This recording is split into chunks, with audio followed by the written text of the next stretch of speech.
आप देख रहे हैं alpha defence. Alpha defence Hindi में आपका स्वागत है।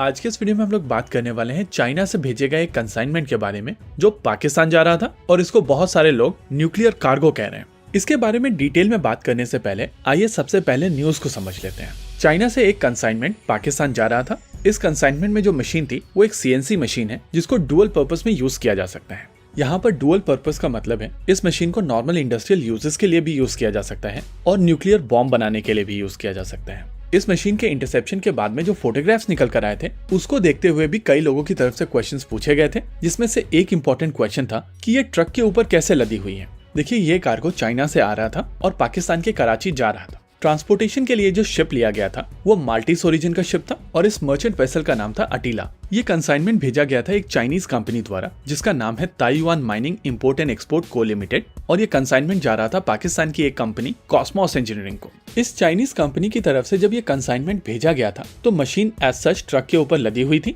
और इसी ट्रक को शिप के ऊपर डाला गया था। ऐसा करने से शिप की लोडिंग और अनलोडिंग इजी हो जाती है, लेकिन इसका कंटेनराइज ना होना ये इंडिकेट करता है कि इसको नॉर्मल कंटेनर प्रोसेस से नहीं डाला गया। नॉर्मली पोर्ट्स के ऊपर बड़ी बड़ी क्रेन्स होती हैं जो कंटेनर्स को उठाकर शिप के ऊपर डालती हैं और ऐसा करने से मर्चेंट वेसल की लोडिंग एफिशिएंसी बढ़ जाती है।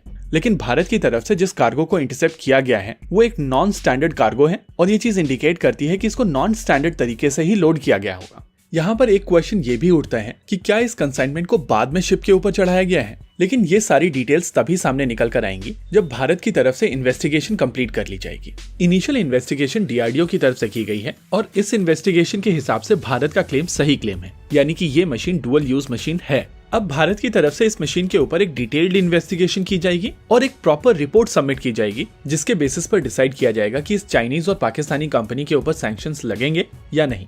देखिए, इंटरनेशनली एक अग्रीमेंट है जिसको वासेनार अग्रीमेंट कहा जाता है और ये अग्रीमेंट एक्सपोर्ट कंट्रोल करता है कन्वेंशनल आर्म और डुअल यूज गुड्स और टेक्नोलॉजीज का। इस समय 42 कंट्रीज इसके पार्टिसिपेंट्स हैं और उनमें से एक इंडिया भी है। इन देशों की तरफ से साथ में मिलकर कोशिश की जाती है कि जहां पर भी डुअल यूज टेक्नोलॉजी किसी गलत हाथ में पड़ने जा रही हो वहां पर उसको इंटरसेप्ट करना है, और इंडिया की तरफ से एग्जैक्टली यही चीज यहाँ पर की गई है। ये न्यूज लगभग 2 दिन पुरानी है, लेकिन मैं वेट कर रहा था पाकिस्तान के ऑफिशियल स्टेटमेंट का। अब पाकिस्तान का स्टेटमेंट आ चुका है और उनकी तरफ से कहा गया है कि भारत के एक्शन को जस्टिफाई नहीं किया जा सकता है और ये इंटरनेशनल लॉज का वायलेशन है। देखिए, यहाँ पर ये चीज क्लियर हो चुकी है कि ये मशीन इटालियन ओरिजिन की मशीन थी जिसको चाइनीज कंपनी ने अक्वायर किया था। उसके बाद उन्होंने इसको पाकिस्तान शिप किया है और रास्ते में इस मशीन को भारत की तरफ से इंटरसेप्ट किया गया है। ये चीज भी स्टैब्लिश हो चुकी है कि ये मशीन डुअल पर्पस मशीन है और इसकी मदद से बैलिस्टिक मिसाइल सिस्टम्स बनाई जा सकती हैं। यानी कि एक बार भारत की तरफ से पेपर वर्क कंप्लीट कर लिया जाएगा तो इन चाइनीज और पाकिस्तानी कंपनीज के ऊपर काफी आसानी से सैंक्शन लगवाए जा सकते हैं।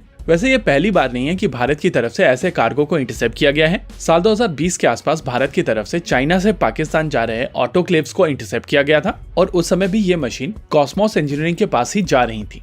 ओवरऑल यहाँ पर कहा जा सकता है कि आने वाले समय में ऐसे चीजें होती रहेंगी और इस तरीके के ऑपरेशंस तभी पॉसिबल हैं जब भारत के पास में ऑलरेडी इंटेलिजेंस हो। यानी कि इस समय भारत का इंटेलिजेंस नेटवर्क पाकिस्तान और चाइना में काफी ज्यादा स्ट्रांग है। इसी के साथ आज के इस वीडियो में रखते हैं केवल इतना ही। वीडियो को अंत तक देखने के लिए धन्यवाद। देखते रहिए अल्फा डिफेंस। जय हिंद।